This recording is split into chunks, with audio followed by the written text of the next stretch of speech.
Good Wives. 24. Harvest Time.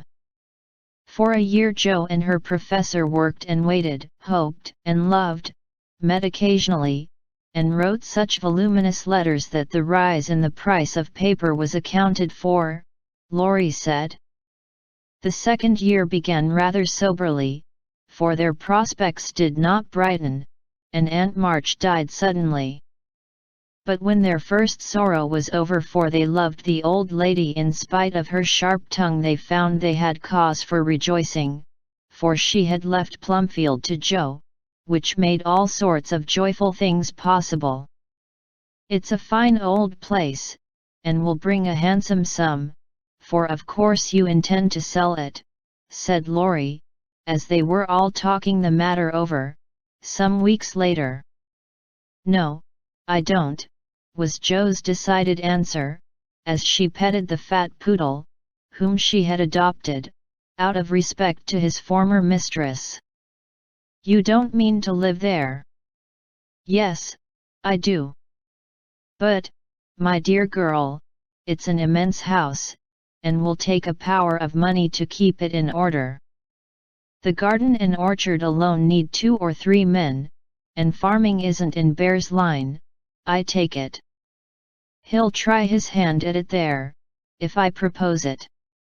And you expect to live on the produce of the place?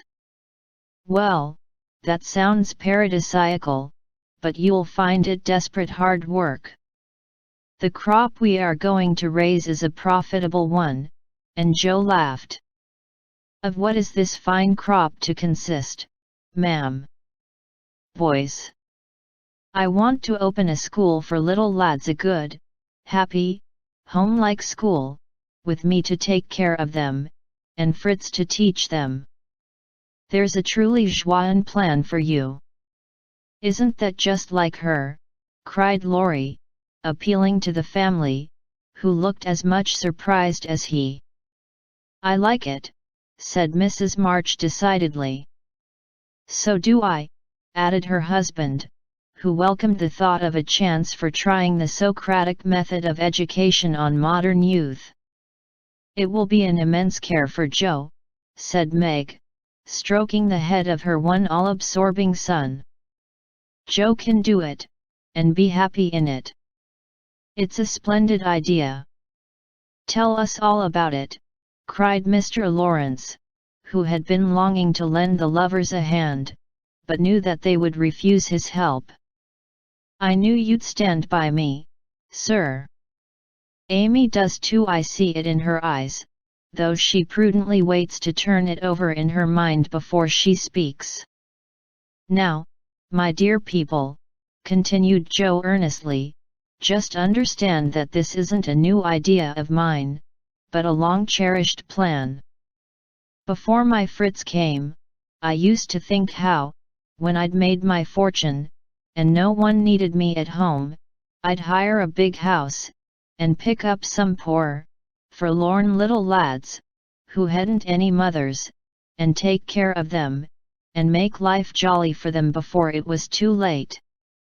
I see so many going to ruin, for want of help at the right minute. I love so to do anything for them, I seem to feel their wants, and sympathize with their troubles, and, oh, I should so like to be a mother to them. Mrs. March held out her hand to Jo, who took it, smiling, with tears in her eyes, and went on in the old enthusiastic way, which they had not seen for a long while. I told my plan to Fritz once, and he said it was just what he would like, and agreed to try it when we got rich. Bless his dear heart, he's been doing it all his life, helping poor boys, I mean, not getting rich, that he'll never be. Money doesn't stay in his pocket long enough to lay up any. But now, thanks to my good old aunt, who loved me better than I ever deserved, I'm rich, at least I feel so, and we can live at Plumfield perfectly well, if we have a flourishing school. It's just the place for boys, the house is big, and the furniture strong and plain. There's plenty of room for dozens inside, and splendid grounds outside. They could help in the garden and orchard. Such work is healthy, isn't it, sir? Then Fritz can train and teach in his own way, and father will help him. I can feed and nurse and pet and scold them, and mother will be my standby. I've always longed for lots of boys, and never had enough. Now I can fill the house full, and revel in the little dears to my heart's content. Think what luxury Plumfield my own, and a wilderness of boys to enjoy it with me. As Jo waved her hands, and gave a sigh of rapture, the family went off into a gale of merriment, and Mr. Lawrence laughed till they thought he'd have an apoplectic fit. I don't see anything funny, she said gravely, when she could be heard. Nothing could be more natural or proper than for my professor to open a school, and for me to prefer to reside on my own estate. She is putting on airs already, said Laurie, who regarded the idea in the light of a capital joke. But may I inquire how you intend to support the establishment? If all the pupils are little ragamuffins, I'm afraid your crop won't be profitable in a worldly sense, Mrs. Bear. Now don't be a wet blanket, Teddy. Of course I shall have rich pupils, also perhaps begin with such altogether, then, when I've got a start, I can take a ragamuffin or two, just for a relish.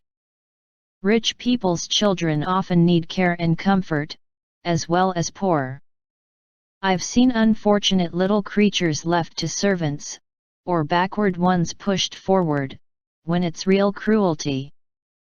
Some are naughty through mismanagement or neglect, and some lose their mothers. Besides, the best have to get through the hobbledehoy age, and that's the very time they need most patience and kindness. People laugh at them, and hustle them about, try to keep them out of sight, and expect them to turn, all at once, from pretty children into fine young men. They don't complain much, plucky little souls, but they feel it. I've been through something of it, and I know all about it. I've a special interest in such young bears, and like to show them that I see the warm, honest, well-meaning boys' hearts, in spite of the clumsy arms and legs and the topsy-turvy heads. I've had experience, too, for haven't I brought up one boy to be a pride and honor to his family? I'll testify that you tried to do it, said Laurie, with a grateful look. And I've succeeded beyond my hopes, for here you are, a steady, sensible businessman, doing heaps of good with your money, and laying up the blessings of the poor, instead of dollars. But you are not merely a businessman, you love good and beautiful things, enjoy them yourself, and let others go halves, as you always did in the old times. I am proud of you, Teddy, for you get better every year, and everyone feels it, though you won't let them say so. Yes, and when I have my flock, I'll just point to you, and say, there's your model, my lads. Poor Laurie didn't know where to look, for, man though he was, something of the old bashfulness came over him as this burst of praise made all faces turn approvingly upon him. I say, Jo, that's rather too much, he began, just in his old boyish way. You have all done more for me than I can ever thank you for, except by doing my best not to disappoint you. You have rather cast me off lately, Jo, but I've had the best of help, nevertheless, so, if I've got on at all, you may thank these two for it, and he laid one hand gently on his grandfather's white head, the other on Amy's golden one, for the three were never far apart. I do think that families are the most beautiful things in all the world, burst out Jo, who was in an unusually uplifted frame of mind just then. "When I have one of my own, I hope it will be as happy as the three I know and love the best. If John and my Fritz were only here, it would be quite a little heaven on earth," she added more quietly. And that night, when she went to her room, after a blissful evening of family councils, hopes, and plans, her heart was so full of happiness that she could only calm it by kneeling beside the empty bed always near her own, and thinking tender thoughts of Beth. It was a very astonishing year altogether, for things seemed to happen in an unusually rapid and delightful manner. Almost before she knew where she was, Jo found herself married and settled at Plumfield. Then a family of 6 or 7 boys sprung up like mushrooms, and flourished surprisingly, poor boys as well as rich, for Mr. Lawrence was continually finding some touching case of destitution, and begging the Bears to take pity on the child, and he would gladly pay a trifle for its support. In this way the sly old gentleman got round proud Jo, and furnished her with the style of boy in which she most delighted. Of course it was uphill work at first, and Jo made queer mistakes, but the wise professor steered her safely into calmer waters, and the most rampant ragamuffin was conquered in the end. How Jo did enjoy her wilderness of boys, and how poor, dear Aunt March would have lamented had she been there to see the sacred precincts of prim, well-ordered Plumfield overrun with Toms, Dicks, and Harrys. There was a sort of poetic justice about it, after all, for the old lady had been the terror of the boys for miles round, and now the exiles feasted freely on forbidden plums, kicked up the gravel with profane boots unreproved, and played cricket in the big field where the irritable cow with a crumpled horn used to invite rash youths to come and be tossed.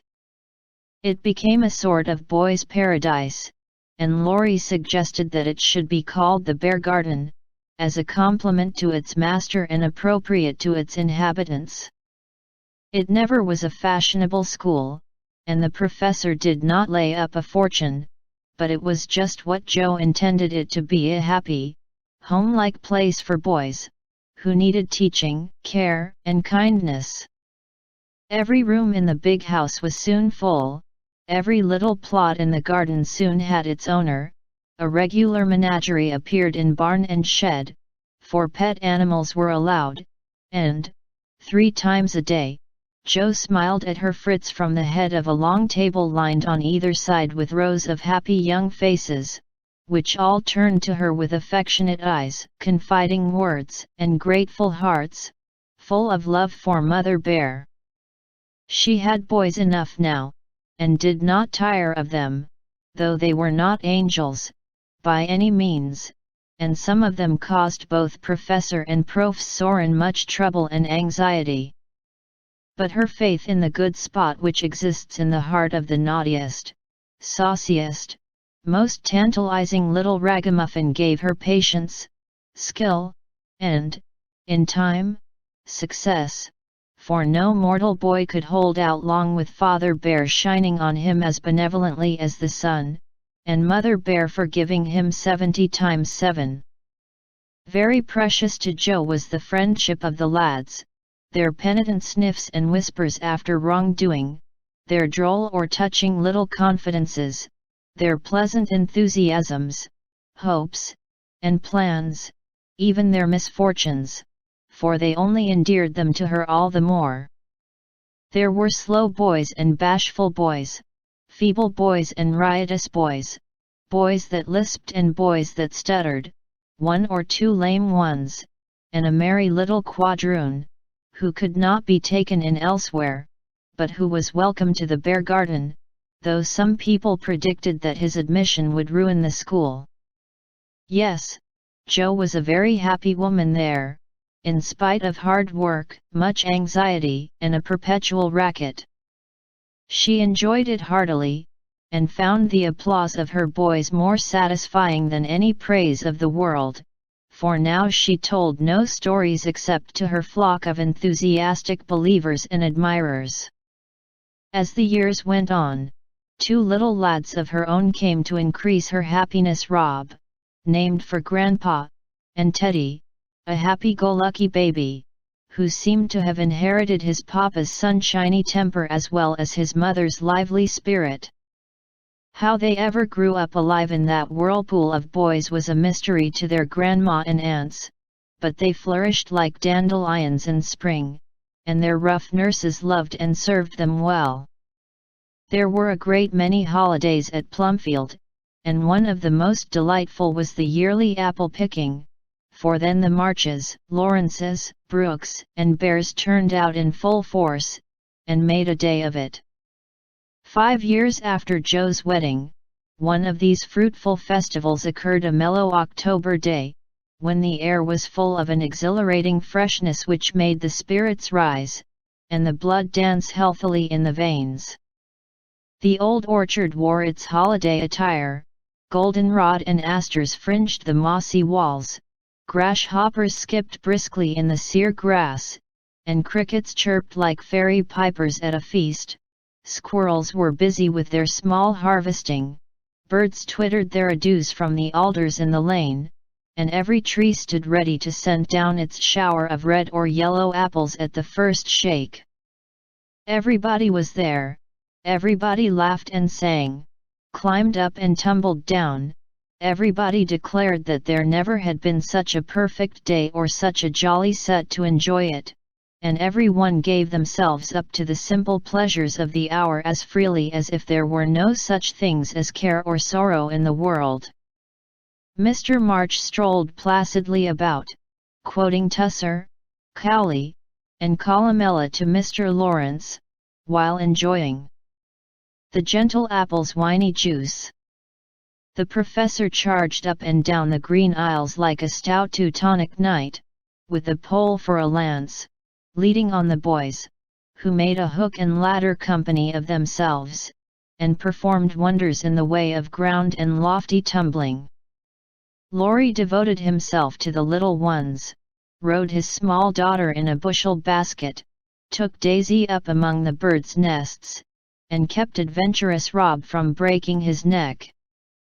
Mrs. March and Meg sat among the apple piles like a pair of pomonas, sorting the contributions that kept pouring in, while Amy, with a beautiful motherly expression in her face, sketched the various groups, and watched over one pale lad, who sat adoring her with his little crutch beside him.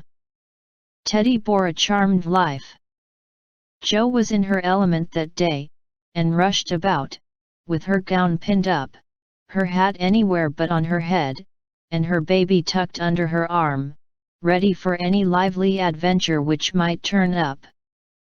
Little Teddy bore a charmed life, for nothing ever happened to him, and Jo never felt any anxiety when he was whisked up into a tree by one lad, galloped off on the back of another, or supplied with sour russets by his indulgent papa, who labored under the Germanic delusion that babies could digest anything, from pickled cabbage to buttons, nails, and their own small shoes. She knew that little Ted would turn up again in time, safe and rosy, dirty and serene, and she always received him back with a hearty welcome, for Jo loved her babies tenderly. At 4 o'clock a lull took place, and baskets remained empty, while the apple pickers rested, and compared rents and bruises. Then Jo and Meg, with the detachment of the bigger boys, set forth the supper on the grass, for an out-of-door tea was always the crowning joy of the day. The land literally flowed with milk and honey on such occasions, for the lads were not required to sit at table, but allowed to partake of refreshment as they liked, freedom being the sauce best beloved by the boyish soul. They availed themselves of the rare privilege to the fullest extent, for some tried the pleasing experiment of drinking milk while standing on their heads, others lent a charm to leapfrog by eating pie in the pauses of the game, cookies were sown broadcast over the field, and apple turnovers roosted in the trees like a new style of bird. The little girls had a private tea party, and Ted roved among the edibles at his own sweet will. When no one could eat any more, the professor proposed the first regular toast, which was always drunk at such times. Aunt March, God bless her. A toast heartily given by the good man, who never forgot how much he owed her, and quietly drunk by the boys, who had been taught to keep her memory green. Now, Grandma's 60th birthday. Long life to her, with 3 times 3. That was given with a will, as you may well believe, and the cheering once begun, it was hard to stop it.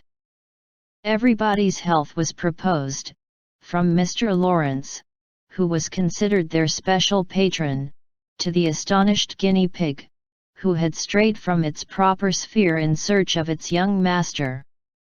Demi, as the oldest grandchild, then presented the queen of the day with various gifts, so numerous that they were transported to the festive scene in a wheelbarrow. Funny presents, some of them, but what would have been defects to other eyes were ornaments to grandmas, for the children's gifts were all their own. Every stitch Daisy's patient little fingers had put into the handkerchiefs she hemmed was better than embroidery to Mrs. March. Demi's shoebox was a miracle of mechanical skill, though the cover wouldn't shut. Rob's footstool had a wiggle in its uneven legs, that she declared was very soothing, and no page of the costly book Amy's child gave her was so fair as that on which appeared, in tipsy capitals, the words "To dear Grandma," from her little Beth. During this ceremony the boys had mysteriously disappeared, and, when Mrs. March had tried to thank her children, and broken down, while Teddy wiped her eyes on his pinafore, the professor suddenly began to sing. Then, from above him, voice after voice took up the words, and from tree to tree echoed the music of the unseen choir, as the boys sung, with all their hearts, the little song Joe had written. Laurie set to music, and the professor trained his lads to give with the best effect. This was something altogether new, and it proved a grand success, for Mrs. March couldn't get over her surprise, and insisted on shaking hands with every one of the featherless birds, from tall Franz and Emile to the little quadroon, who had the sweetest voice of all. After this, the boys dispersed for a final lark, leaving Mrs. March and her daughters under the festival tree. I don't think I ever ought to call myself Unlucky Joe again, when my greatest wish has been so beautifully gratified, said Mrs. Bear, taking Teddy's little fist out of the milk pitcher, in which he was rapturously churning. And yet your life is very different from the one you pictured so long ago. Do you remember our castles in the air? Asked Amy, smiling as she watched Laurie and John playing cricket with the boys. Dear fellows! It does my heart good to see them forget business, and frolic for a day, answered Joe, who now spoke in a maternal way of all mankind. Yes, I remember, but the life I wanted then seems selfish, lonely, and cold to me now. I haven't given up the hope that I may write a good book yet, but I can wait, and I'm sure it will be all the better for such experiences and illustrations as these. And Joe pointed from the lively lads in the distance to her father, leaning on the professor's arm, as they walked to and fro in the sunshine, deep in one of the conversations which both enjoyed so much, and then to her mother, sitting enthroned among her daughters, with their children in her lap and at her feet, as if all found help and happiness in the face which never could grow old to them. My castle was the most nearly realized of all. I asked for splendid things, to be sure, but in my heart I knew I should be satisfied, if I had a little home and John and some dear children like these. I've got them all, thank God, and am the happiest woman in the world," and Meg laid her hand on her tall boy's head, with a face full of tender and devout content. "My castle is very different from what I planned, but I would not alter it, though, like Joe, I don't relinquish all my artistic hopes, or confine myself to helping others fulfill their dreams of beauty. I've begun to model a figure of baby, and Laurie says it is the best thing I've ever done. I think so myself, and mean to do it in marble, so that, whatever happens, I may at least keep the image of my little angel." As Amy spoke, a great tear dropped on the golden hair of the sleeping child in her arms, for her one well-beloved daughter was a frail little creature and the dread of losing her was the shadow over Amy's sunshine. This cross was doing much for both father and mother, for one love and sorrow bound them closely together. Amy's nature was growing sweeter, deeper, and more tender. Laurie was growing more serious, strong, and firm, and both were learning that beauty, youth, good fortune, even love itself, cannot keep care and pain, loss and sorrow, from the most blessed, for into each life some rain must fall. Some days must be dark and sad and dreary. She is growing better, I am sure of it, my dear. Don't despond, but hope and keep happy, said Mrs. March, as tender-hearted Daisy stooped from her knee, to lay her rosy cheek against her little cousin's pale one. I never ought to, while I have you to cheer me up, Marmee, and Laurie to take more than half of every burden, replied Amy warmly. He never lets me see his anxiety, but is so sweet and patient with me, so devoted to Beth, and such a stay and comfort to me always, that I can't love him enough. So, in spite of my one cross, I can say with Meg, thank God, I'm a happy woman. There's no need for me to say it, for everyone can see that I'm far happier than I deserve, added Jo, glancing from her good husband to her chubby children, tumbling on the grass beside her. Fritz is getting grey and stout, I'm growing as thin as a shadow, and am 30, we never shall be rich, and Plumfield may burn up any night, for that incorrigible Tommy Bangs will smoke sweet fern cigars under the bedclothes, though he's set himself afire 3 times already. But in spite of these unromantic facts, I have nothing to complain of, and never was so jolly in my life. Excuse the remark, but living among boys, I can't help using their expressions now and then. Yes, Jo, I think your harvest will be a good one, began Mrs. March, frightening away a big black cricket that was staring Teddy out of countenance. Not half so good as yours, Mother. Here it is, and we never can thank you enough for the patient sowing and reaping you have done, cried Jo, with the loving impetuosity which she never could outgrow. I hope there will be more wheat and fewer tares every year, said Amy softly. A large sheaf, but I know there's room in your heart for it, Marmee dear, added Meg's tender voice. Touched to the heart, Mrs. March could only stretch out her arms, as if to gather children and grandchildren to herself, and say, with face and voice full of motherly love, gratitude, and humility, "Oh, my girls, however long you may live, I never can wish you a greater happiness than this."